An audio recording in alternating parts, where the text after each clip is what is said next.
Alhamdulillahirrahmanirrahim.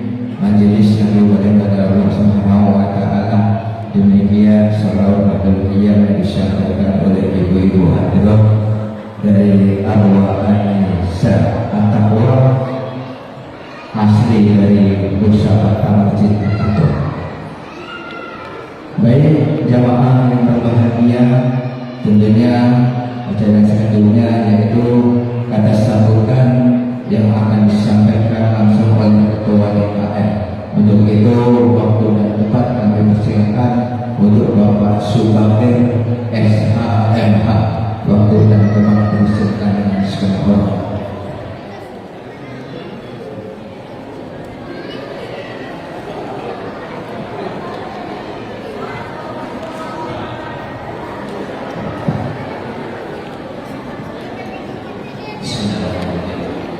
Assalamualaikum warahmatullahi wabarakatuh.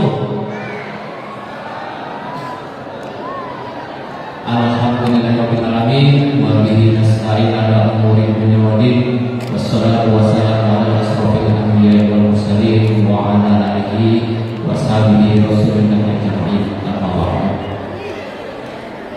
Pertama dan paling utama tentunya kita panjatkan puji syukur kita kehadirat Allah Subhanahu wa Ta'ala, yang mana alhamdulillah pada malam hari yang cerah ini, ya alhamdulillah, walaupun sore tadi agak mendung, pas malam ini terang, alhamdulillah.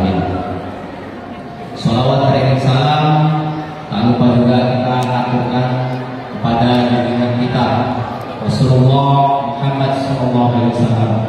Allahumma sholli ala sayyidina Muhammad wa ala ali sayyidina Muhammad. Bapak-bapak, ibu-ibu, kata sambutan mungkin tidak perlu panjang lebar, ya, karena nanti insyaallah tausiah yang akan nanti disampaikan Al-Mukarram Kiai Haji Lukman Hakim SPDI. Ini alhamdulillah sehat Pak Kiai. Dan alhamdulillah juga tadi Kori kita Ustadz Rodina SAG, mungkin sebagian bapak-bapak ibu-ibu juga sudah pada kenal. Beliau Ustadz pengajar di At-Taubah. Alhamdulillah. Adik-adik tadi dengar Pak Ustadz yang ngaji? Alhamdulillah, Masya Allah ya. Pengen ngajinya bagus? Pengen, harus rajin belajar ngaji ya, jangan malas-malas ya. Baik, saya juga ingin menyapa pengurus DKM. Alhamdulillah sehat semua bapak-bapak ya. Alhamdulillah. Kabar sehat bapak-bapak? Alhamdulillah. Ustaz Sahih, Ustaz Abdullah, imam kita juga alhamdulillah sehat. Ibu-ibu semua, anak-anak sehat, alhamdulillah. Kita bapak-bapak, Pak RW, Pak RT, terima kasih sudah hadir bersama kita semua juga, alhamdulillah. Bapak-bapak, kami dari pengurus DKM mengucapkan terima kasih yang sebesar-besarnya, yang mana lebih kurang 1 minggu kemarin kita infak, sedekah, tenaga, pikiran dari bapak-bapak, ibu-ibu semua yang sudah terlibat untuk pelaksanaan acara Isra Mi'raj Nabi Muhammad SAW malam hari ini. Semoga diterima pahala oleh Allah Subhanahu wa Ta'ala. Amin ya rabbal alamin.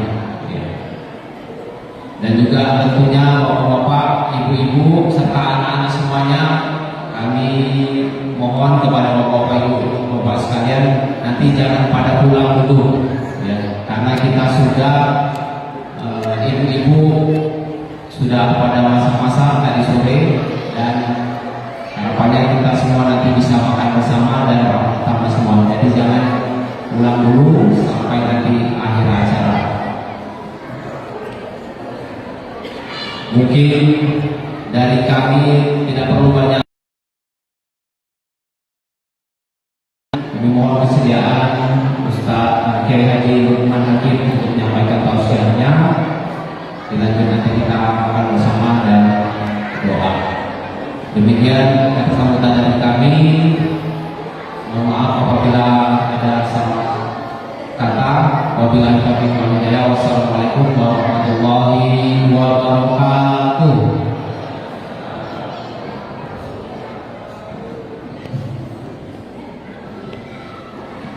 Alhamdulillah untuk Ketua DKM Bapak Subakhir SHMH yang sudah menyampaikan beberapa kata dan makna. Tentunya sekali lagi kami ucapkan terima kasih alhamdulillah kepada jamaah semuanya yang telah memberikan, menyumbangkan material maupun pikirannya untuk kelancaran berkaitan Isra Mi'raj pada malam hari ini.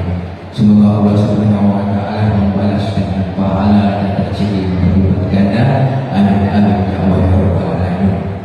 Majelis yang berbahagia, saatnya kita menantikan yaitu tausiah yang insyaallah akan disampaikan oleh Kiai Haji Lukman Hakim MPD. Alhamdulillah dimohon ibu-ibu, bapak-bapak agar tenang dan adik-adik dan anak-anak semuanya tenang untuk mendengarkan apa yang beliau akan sampaikan, dan alhamdulillah nanti kita bisa terapkan di kehidupan kita sehari-hari. Amin ya rabbal alamin. Untuk itu waktu dan tempat majelis mempersiapkan.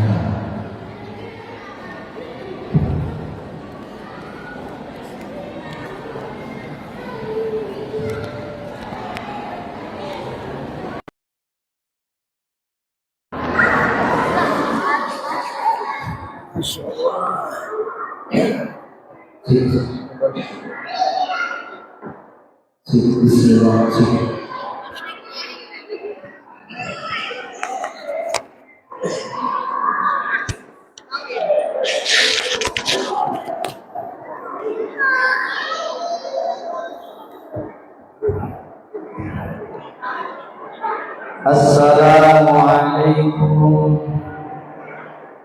warahmatullahi wabarakatuh.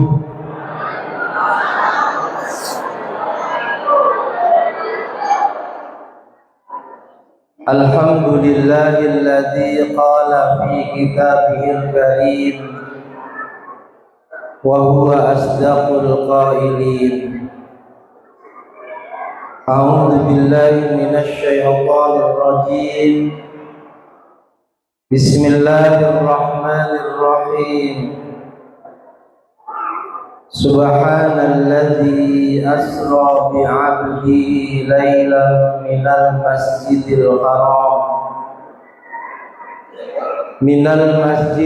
haram ilal masjidil aqsa alladzi barakna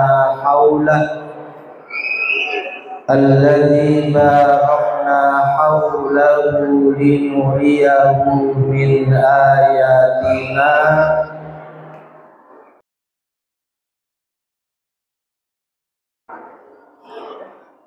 Wassalatu wassalamu ala sayyidina wa maulana Muhammadin sallallahu alaihi wasallam al-qail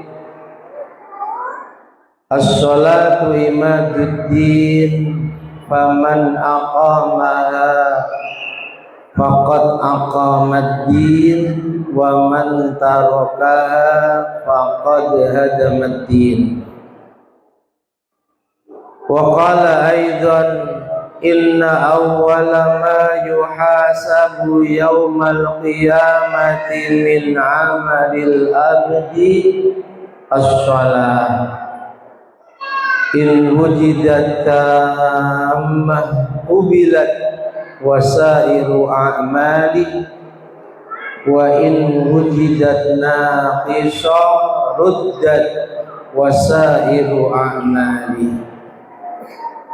Sadaqallahul azim wa sadaqa rasuluhun nabiyul karim wa nahnu ala dzalika minasy syahidin. Subhanaka la ilma lana illa ma 'allamtana innaka antal alimul hakim. Rabbi shrah li sadri wa yassir li amri wahlul 'uqdatam min lisani yafqahu qawli. Amin. Amma ba'd. Hadratal muhtaramin wal mukarramin, para alim, para kiai, para ustadz, para ustadzah, para ajengan yang tidak bisa kami sebut satu persatu namanya, semuanya yang sangat kami hormati dan kami muliakan. Wa fil muqaddimah wa nakhussu bi dzikri, saudara kami fillah, beliau Ustadz Syahid Sudrajat. Saya kenalnya hanya beliau di sini, Pak. Yang menghubungi saya juga beliau. Dan juga ustadz lainnya yang sangat kami hormati, kami muliakan. Segenap jajaran pengurus dan Dewan Kemakmuran Masjid At-Taqwa Perumahan Geraha Nusa Batam, betul ya? Yang kami hormati, kami muliakan segenap tokoh masyarakat yang ada di Perumahan Geraha Nusa Batam ini, terkhusus Bapak Ketua RT, Ketua RW, dan jajarannya atau yang mewakili, juga semuanya yang kami hormati, kami muliakan, bapak-bapak, ibu-ibu, hadirin wal hadirat, muslimin wal muslimat, jamaah semuanya yang juga sangat kami hormati, kami muliakan, rahimakumullah wa asadakumullah. Alhamdulillah wa syukru ala ni'amillah. Mari tiada pernah bosan senantiasa kita panjatkan kehadirat Allah Subhanahu wa ta'ala sebagai bukti syukur bil lisan kita kepadanya, yang sungguh hanya karena limpahan rahmat, limpahan nikmat, taufik hidayah serta inayahnya lah malam hari ini kita bisa melangkahkan kaki kita, mengayunkan kedua tangan kita, hadir dan duduk di majlis mulia, majlis ilmu dalam rangka peringatan Isra dan Mi'rajnya Nabi kita Muhammad. Kata Nabi, kelak di hari kiamat, Pak, dengar, Bu, banyak orangnya kok nggak ada yang bersolawat. Kelak di hari kiamat, la yara wajhi salas, ada 3 golongan umatku syafaatnya Nabi. Padahal maklum di hari kiamat semua manusia mulai zaman Nabi Adam mengharapkan syafaatnya Rasulullah, karena hanya beliaulah yang diberi izin oleh Allah mensyafaati manusia lain. Tapi ada 3 golongan manusia ini memandang wajah Rasulullah saja nggak bisa kelak di hari kiamat, Pak. Dengarkan ini. Mandang wajah Rasul nggak bisa, apalagi sampai mendapatkan syafaatnya. Dan di antara tiga golongan manusia itu manusia, umatku juga, dzukirtu indah, namaku disebut di sampingnya, tidak tuli telinganya, dengar dia, tidak bisu juga mulutnya, bisa bicara dia, tapi walam yusalli alayya, tidak mau bersolawat kepadaku. Bu, pengen bisa mandang wajah mulia Rasulullah nggak besok di hari kiamat? Pengen dapat syafaatnya Nabi tidak? Kok nama Nabi disebut nggak bersolawat? Saya ulang ya, kita bisa hadir di majelis ilmu dalam rangka peringatan Isra dan Mi'rajnya Nabi kita Muhammad. Habis dimarahi alaihi wasallam. Mudah-mudahan Allah meridhoi majelis kita ini, amin. Menjadi majelis yang benar-benar pulang kita semua, bubar kita semua dari majelis ini, semua dosa kita diampuni oleh Allah, semua kesalahan kita dimaafkan oleh Allah, semua derajat kita ditinggikan dan dinaikkan di sisi Allah, semua hajat kita dikabul, diijabah oleh Allah Subhanahu wa ta'ala. Amin, amin, Allahumma amin. Ustaz Syahid tadi pesan jangan lewat dari jam 21:50 ya. Kalau lewat nanti berarti saya tidak sesuai dengan yang diamanatkan. Bapak Ibu jamaah semuanya yang dirahmati Allah, tema pengajian Isra Mi'raj malam hari ini tidak tertulis di sini, tapi di undangan yang di-share tertulis temanya adalah kurang lebih menelaah kembali ibadah sholat kita sekaligus mensuri tauladani perjalanan Isra Nabi kita Muhammad sallallahu alaihi wasallam. Bapak Ibu, kalau cerita tentang Isra dan Mi'raj diceritakan semuanya semalam gak akan selesai. Apalagi dibatasi hanya 30 menit.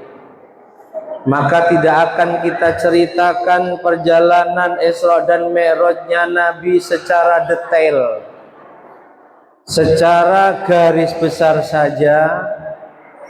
Perjalanan Isra dan Mi'rajnya Nabi yang terjadi 15 abad yang lalu, tepatnya di malam 27 Rajab tahun ke-12 kenabiannya Nabi. Nabi diangkat umur 40 tahun, 12 tahun kemudian Nabi di Isra dan Mi'rajkan Allah.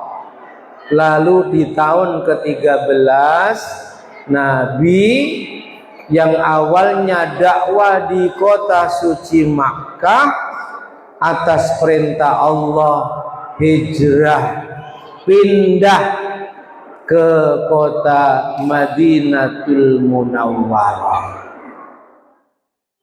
Peristiwa Isra dan Mi'raj termasuk salah satu mukjizat yang Allah berikan kepada Rasulullah.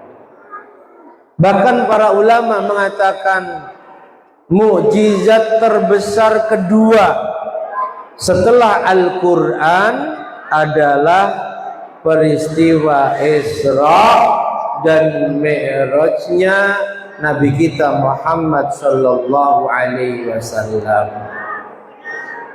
Bapak Ibu hadirin hadirat yang dimuliakan Allah, dalam muqaddimah saya tadi saya membaca ayat yang menceritakan tentang perjalanan Isra-nya Nabi.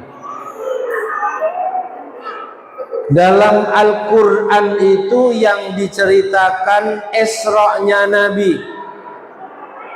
Mi'raj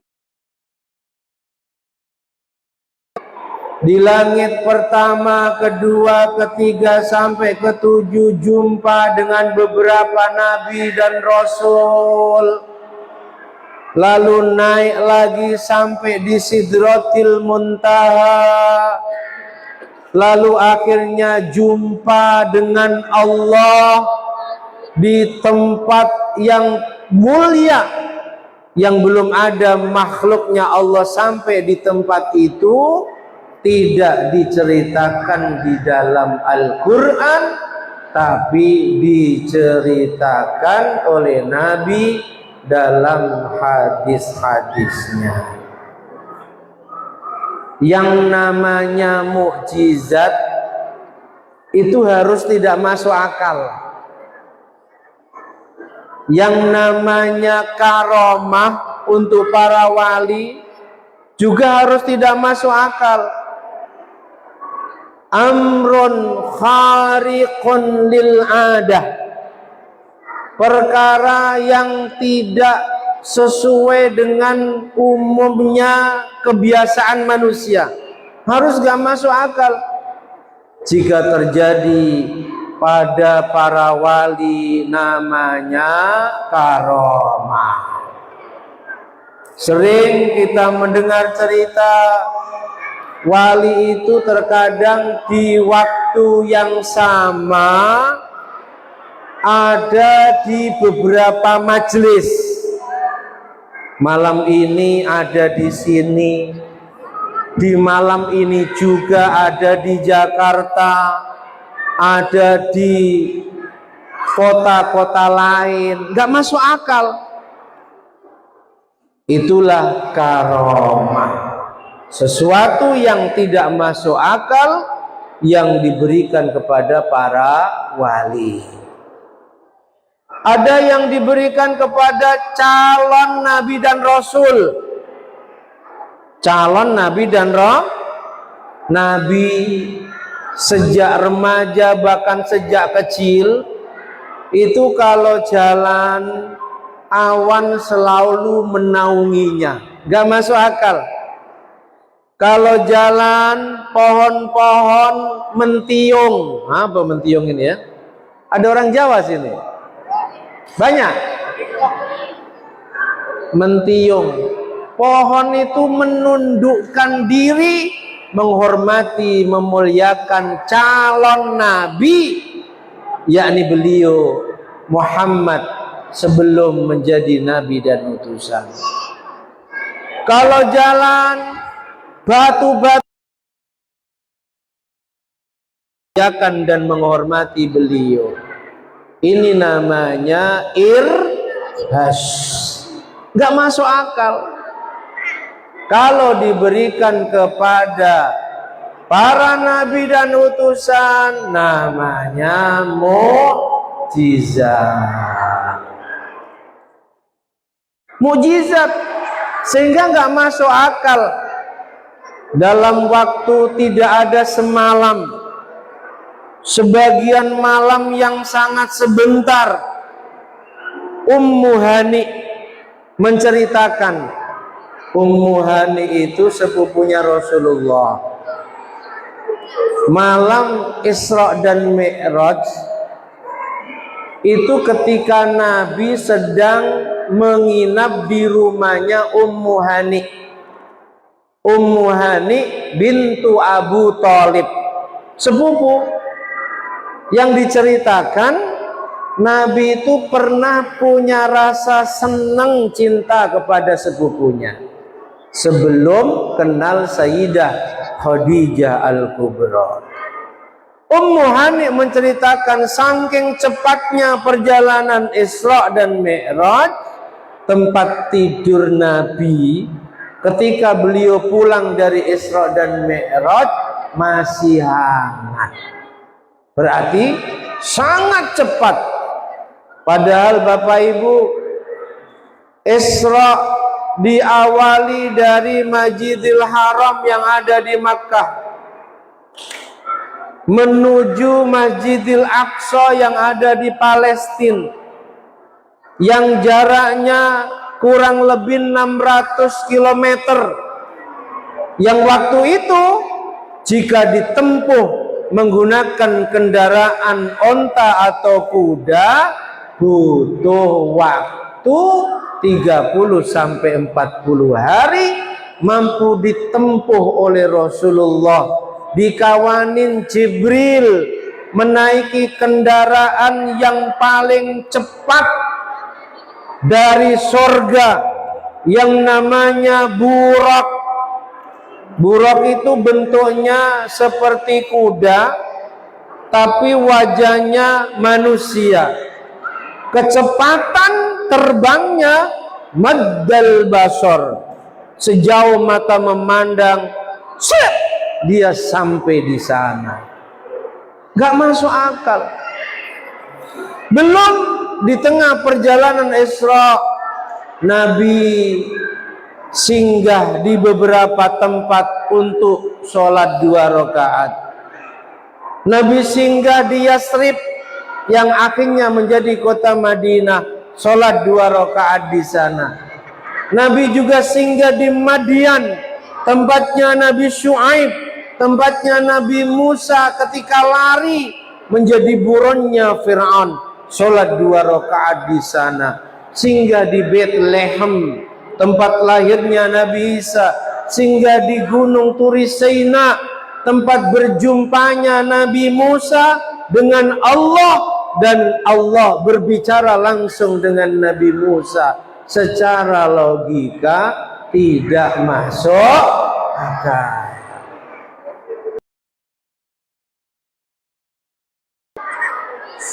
Makanya ketika ada yang berpendapat Isra Mi'rajnya Nabi hanya ruhnya saja, nyawanya saja, jasadnya nggak ikut, nah itu nggak perlu Nabi. Kalau hanya rohnya saja, orang biasa bisa.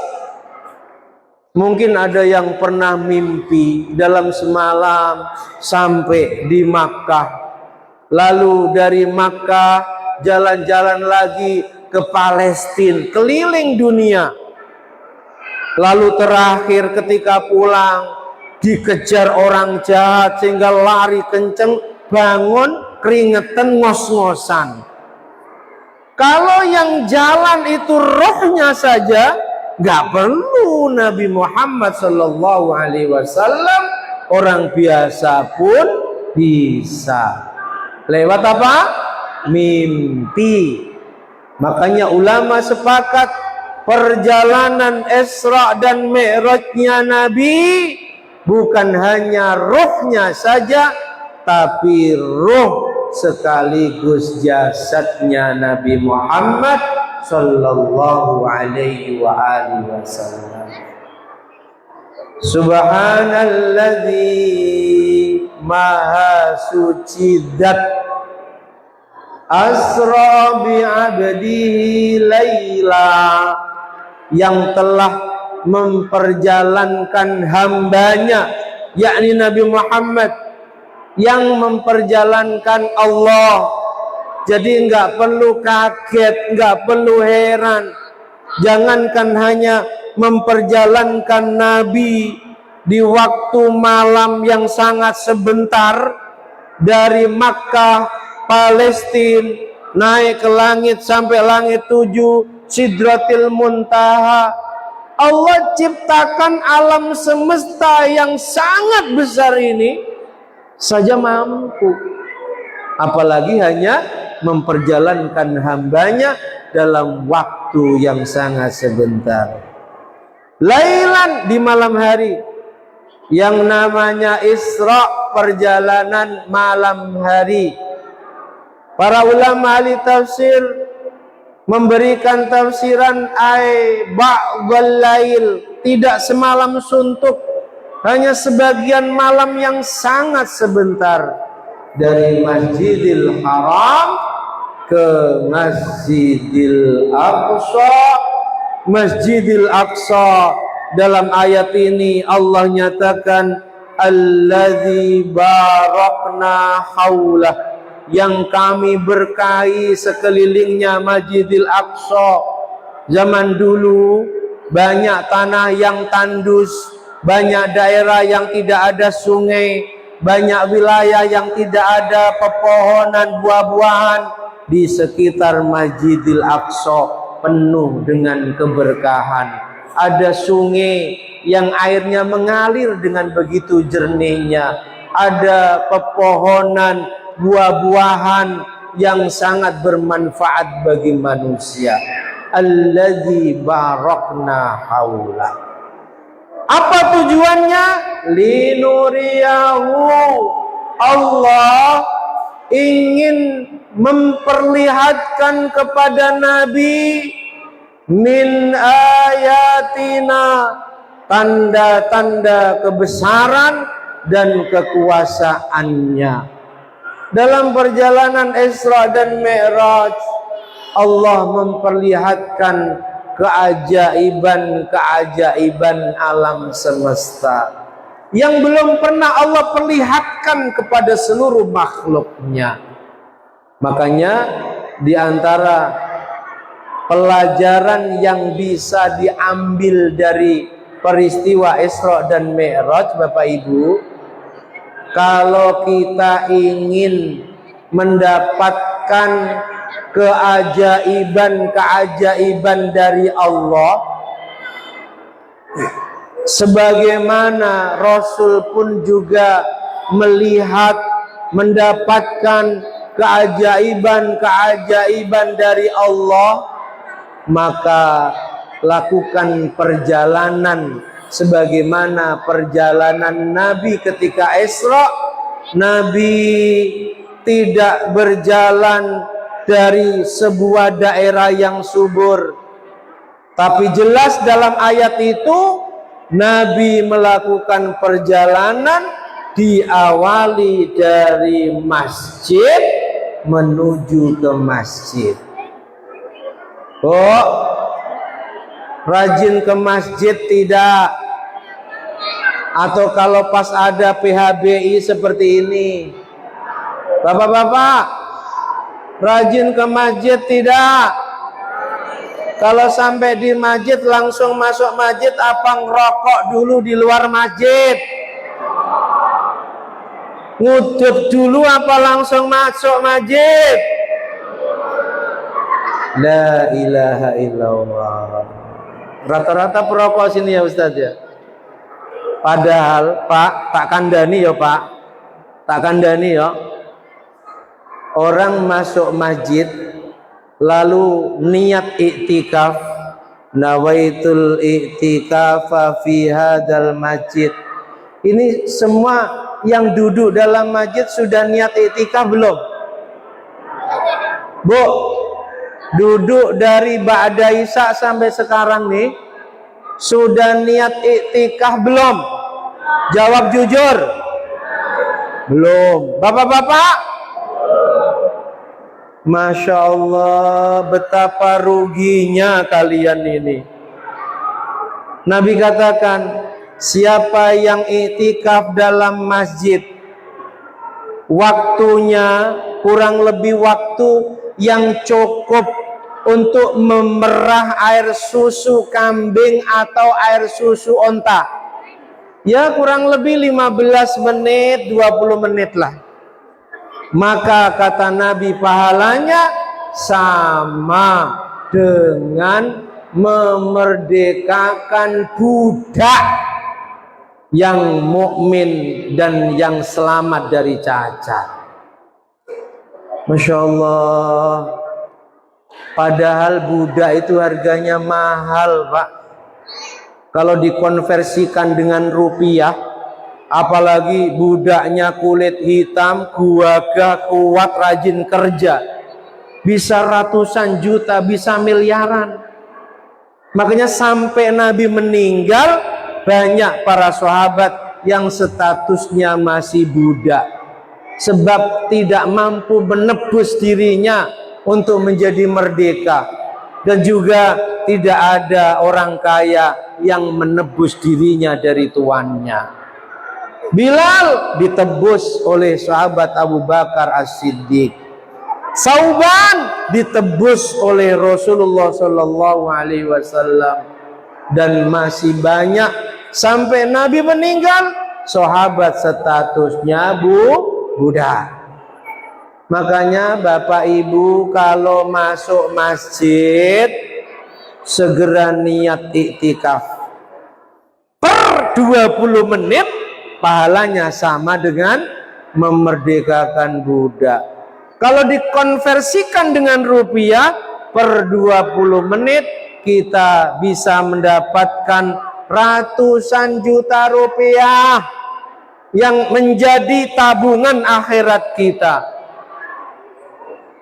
Bapak Ibu, ba'da isya duduk setengah jam bahkan lebih, ternyata enggak niat iktikaf. Yang mestinya sudah memerdekakan 4 budak, 1 pun belum memerdekakan. Rugi.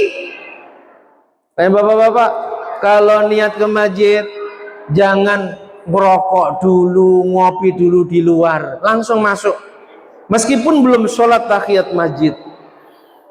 Mengapa? Karena terkadang ketika kita sudah disibukkan dengan sholat baca Quran, kita lupa niat. Insyaallah rugi ya. Masuk langsung niat itikaf. Bagaimana niatnya? Saya niat itikaf di masjid ini karena Allah. Cukup per 20 menit kita punya tabungan akhirat ratusan juta rupiah. Alhamdulillah. Sering ke masjid. Masjid rumahnya Allah. Allah sampai katakan, rumahku di dunia adalah masjid-masjid yang ada di bumi. Siapa yang sering mengunjungi rumahku, maka wajib bagi tuan rumah menghormati dan memuliakannya. Hadis qudsi ini, Allah janjikan, siapa yang sering mengunjungi rumahnya, dan rumah Allah adalah masjid-masjid yang ada di muka bumi, maka wajib bagi tuan rumah yakni Allah menghormati dan memuliakannya. Maka Bapak Ibu yang mungkin sampai sekarang rumahnya pada dekat dengan masjid, masih males ke masjid, padahal di rumah pun juga sholatnya sendirian, tidak jamaah. Ayo bismillah, ramekan rumah-rumahnya Allah. Bismillah, sering-seringlah menjadi tamu-tamunya Allah yang Allah menjanjikan kemuliaan, menghormati semua tamu yang sering berkunjung ke rumahnya. Amin Allahumma. Kembali kepada peristiwa Isra, Nabi diperlihatkan oleh Allah keajaiban-keajaiban alam semesta. Nabi juga merasakan keajaiban-keajaiban alam semesta. Ketika kita ingin mendapatkan keajaiban dari Allah dalam kehidupan kita, bisa jadi kita sakit, tak kunjung sembuh, habis harta kita untuk berobat, pengen dapat keajaiban, kun fayakun, sembuh. Jadilah hamba yang sering melakukan perjalanan dari masjid ke masjid. Mungkin yang punya banyak hutang tak kunjung lunas, punya masalah kehidupan rumah tangga juga tak kunjung selesai, butuh keajaiban dari Allah. Hutang lunas, masalah selesai, pekerjaan beres. Maka mari mencontoh apa yang dilakukan Nabi, melakukan perjalanan dari satu masjid ke masjid yang lain. Amin Allahumma. Mudah-mudahan setelah peringatan Isra dan Mi'raj Nabi malam ini, Allah terus bimbing hati kita semua sehingga menjadi ahli masjid. Amin Allahumma. Tidak ada yang kita kunjungi sesering kita mengunjungi rumahnya Allah yang ada di muka bumi ini. Amin Allahumma. Sehingga Allah akan memberikan keajaiban-keajaiban dalam kehidupan kita, kemuliaan-kemuliaan baik di dunia ini maupun kelak di akhirat. Amin Allahumma. Sholli wa sallim daiman ala mada. Sholli wa sallim daiman ala wal ali wal ashab biman qad wahada wal ali wal ashab biman qad wahada. Ya sholli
Sallallahu Nabi Muhammad.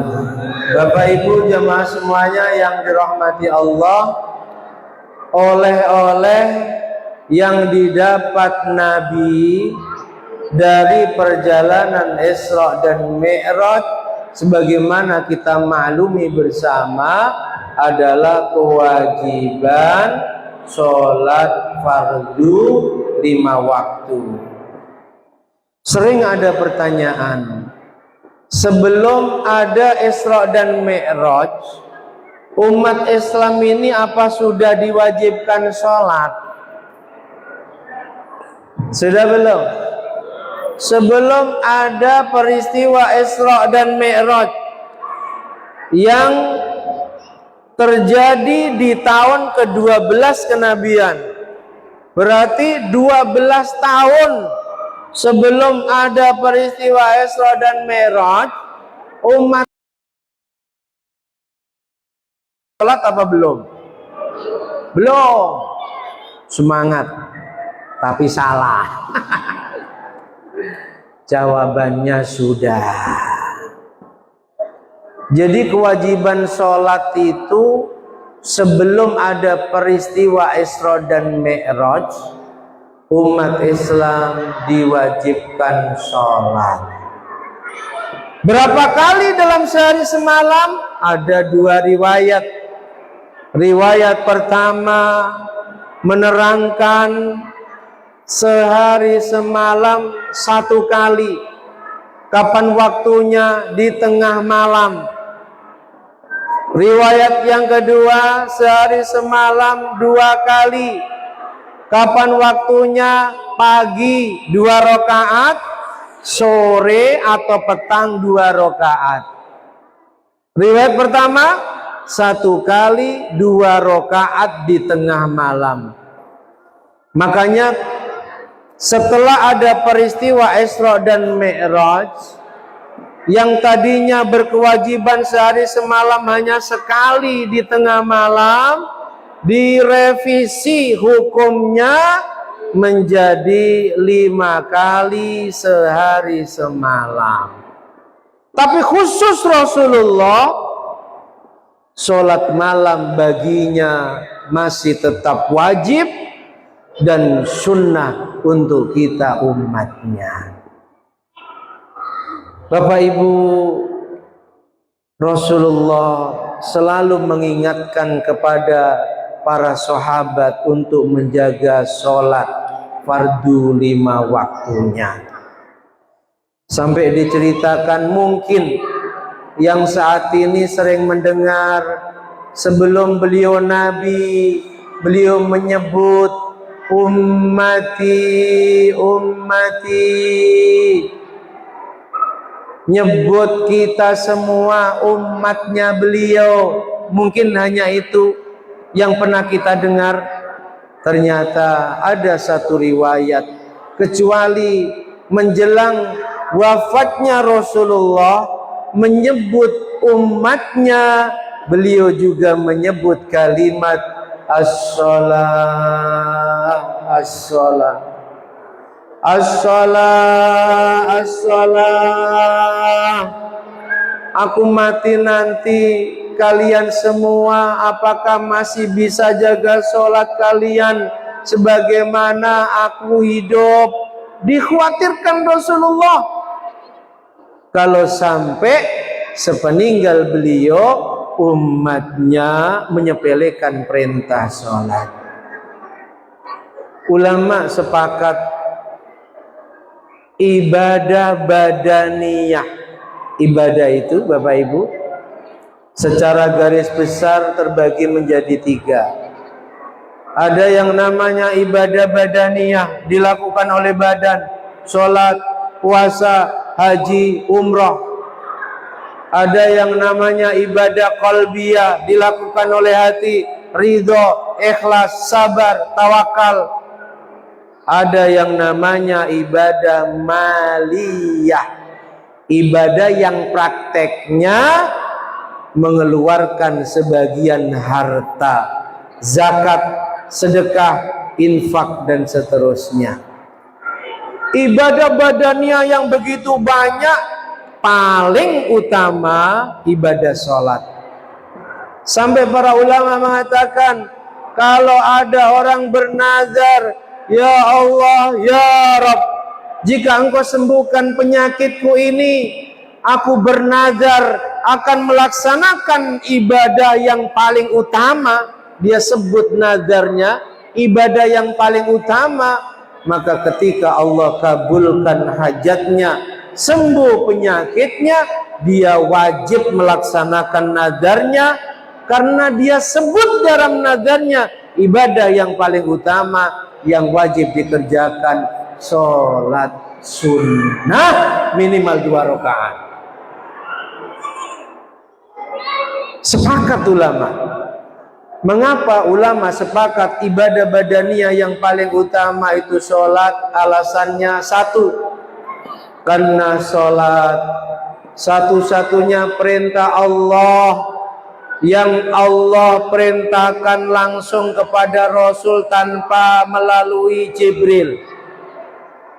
Beda dengan perintah zakat, puasa, haji, umrah, semuanya Rasul terima melalui perantara malaikat Jibril. Ini menunjukkan perintah sholat perintah yang sangat agung dan mulia, sampai Allah sendiri yang langsung memerintahkan kepada Rasulullah lewat peristiwa Isra dan Mi'raj.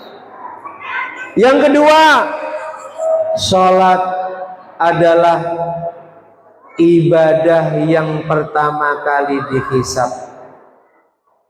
Inna awwala ma yuhasabu yawmal qiyamati min amalil abdi as-salah.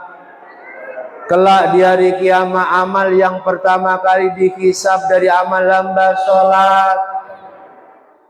In wujidat tamma, salat dihisab, diteliti sempurna, kubilat, diterima. Dan ketika salatnya diterima, wasairu amali, berpengaruh pada amal ibadah yang lain juga diterima dengan segala kekurangannya. Ketika dihisab sholatnya bagus, dihisab ibadahnya yang lain, sedekahnya mungkin, baca Qur'annya mungkin, karena sholatnya bagus, beres semuanya, diterima oleh Allah. Tapi Bapak Ibu, kalau hasil hisab sholatnya naqisah, buruk, banyak kekurangannya, tidak disiplin dalam mengerjakannya, dikerjakan tidak sesuai tuntunan syariatnya, maka ruddat, ditolak. Bahkan dalam satu riwayat, sholat yang kita kerjakan asal-asalan, tidak kita pelajari dulu syariatnya, pokoknya sholat kita sholat rubuh. Katanya banyak orang Jawa nih, rubuh gedang, ikut-ikutan, nggak tahu mana syarat, mana rukun, mana yang membatalkan. Maka ibadah sholat kita, kata Nabi, akan diwujudkan menjadi gombal mukiyo. Tahu gombal mukiyo? Apa? Gombal mukiyo. Apa Pak? Gombal mukiyo itu apa? Kain yang bau, robek-robek, nggak layak dipakai. Gombal mukiyo. Lalu atas perintah Allah, gombal mukiyo yang perwujudan sholat buruk kita, malaikat diperintahkan untuk menamparkan gombal mukiyo itu ke wajah kita. Nih sholatmu yang buruk. Naudzubillahi min. Maka jaga sholat, jangan sepelekan sholat. Mungkin yang hadir pernah jahiliyah, bahasa kawan-kawan jahiliyah Pak. Jadi kawan-kawan yang sekarang sudah mulai sadar, ikut ngaji, sering cerita masa lalunya, itu kalau nyebut saya dulu jahiliyah kiai, sholat nggak mau, puasa nggak mau, pokoknya makan, minum, kerja, tidur, makan, minum, kerja, tidur. Benar kata Buya Hamka. Terus kalau seperti itu, apa beda kamu dengan kerbau? Naudzubillahi min. Yang mungkin dulu pernah jahiliyah ninggalkan sholat, Bapak Ibu, ayo sungguh-sungguh dijaga sholat fardu 5 waktunya. Karena di antara perkara yang sangat dahsyat menjadi sebab su'ul khatimah seorang hamba mati tanpa iman adalah ketika mereka menyepelekan sholat, mereka suka meninggalkan sholat. Suatu ketika, cerita terakhir ini, Nabi sedang bermajlis dengan para sahabat. Nabi itu hobi kumpul dengan sahabat tapi ngaji, ceramah, ngasih nasihat, bercerita yang inspiratif. Suatu saat Nabi menyampaikan taklim di masjid. Tiba-tiba ada pemuda yang menangis di pintu masjid sambil minta tolong kepada Nabi. Dek, mau cepat selesai apa tidak? Ayo diam dulu, 5 menit lagi. Sahabat itu lalu dipanggil Nabi, lalu ditanya, "Ya syab, fulan, apa yang menyebabkan kamu menangis seperti ini?" "Lima tubkika bukaan syadidan." Kenapa? Lalu sahabat laki-laki itu bercerita, "Ya Rasulullah, qad mata abi wa laysa lahu kafinun wala ghasil." Ayahku saat ini meninggal ya Rasulullah, meninggal, tapi nggak ada satupun yang mau memandikan, mengkafani jenazahnya. Tolong saya ya Rasul, tolong saya. Singkat cerita, Nabi perintah Abu Bakar Umar untuk melihat kondisi ayah laki-laki tadi. Abu Bakar Umar datang, tidak ada yang dilihat Abu Bakar Umar kecuali wujud ayah laki-laki tadi telah berubah menjadi babi yang berwarna hitam. Oh, pantas gak ada yang mau mandikan, gak ada yang mau ngafani, lah sudah jadi babi. Kata Abu Bakar Umar, kembali kepada Rasulullah, keduanya melaporkan, "Ya Rasulullah, ma ra'ainahu illa misral khinziril aswad." Sungguh kami berdua tidak melihat jenazah ayah laki-laki tadi kecuali sudah berubah wujud menjadi babi. Nabi ngajak sahabat mendatangi jenazah, didoakan, berubah lagi menjadi manusia, dimandikan, dikafani, disolatkan, dibawa ke kubur. Sebelum dimasukkan liang lahat, berubah lagi menjadi babi. Dikumpulkan anaknya, dikumpulkan keluarganya, ditanya satu persatu oleh Rasulullah, "Ayu amalin kana ya'malu abuka fid dunya?"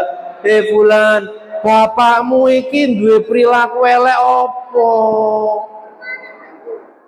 Perbuatan buruk apa yang selalu dilakukan oleh ayahmu sampai Allah azab dia, Allah hinakan dia seperti ini?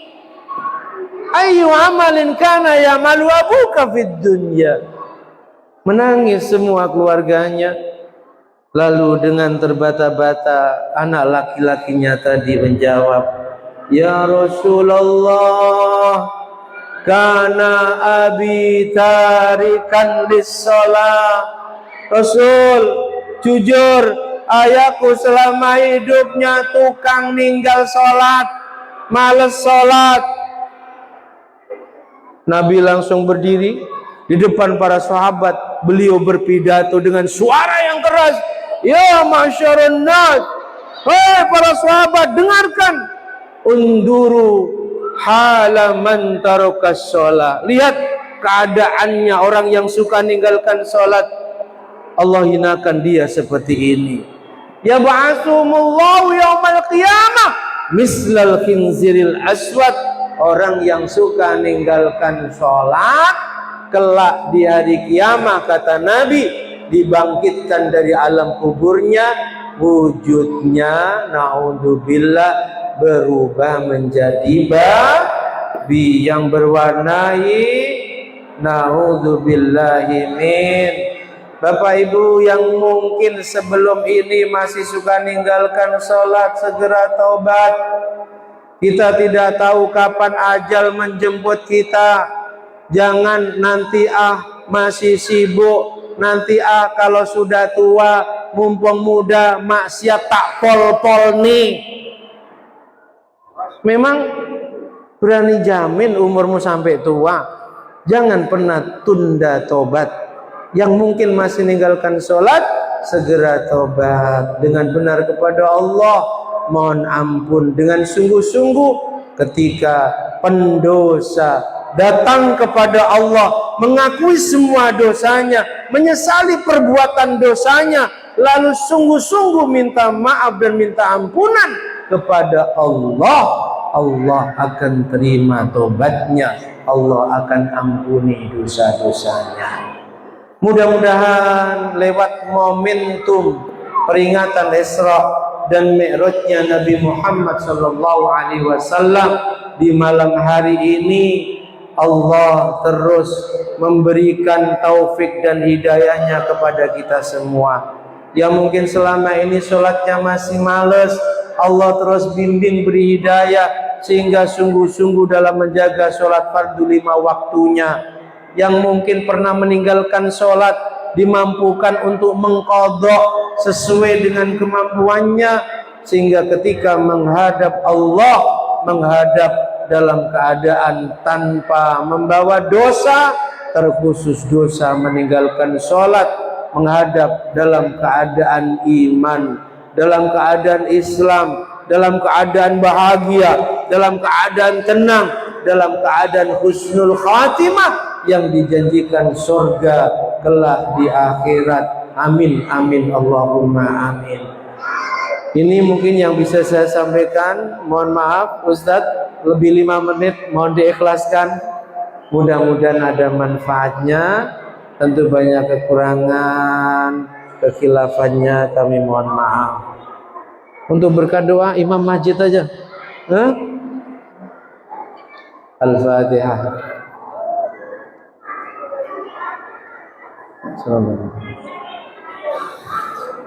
Bismillahirrahmanirrahim. Alhamdulillahi rabbil alamin. Allahumma salli wa sallim ala sayyidina Muhammad wa ala ali sayyidina Muhammad.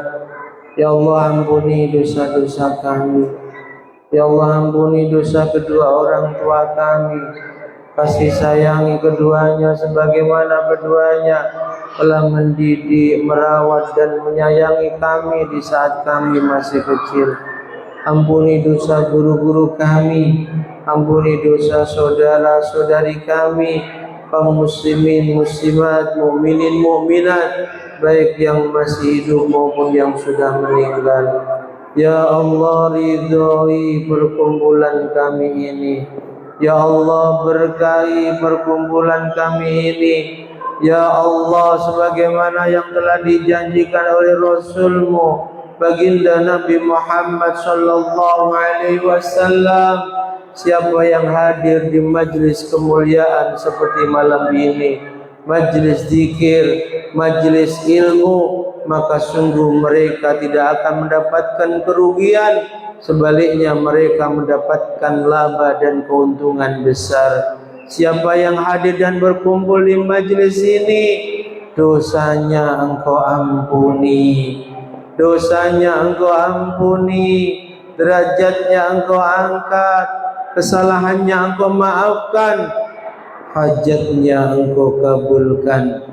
Kami mohon kepadamu ya Rabb, jadikan kami hamba-hambamu yang ahli sholat.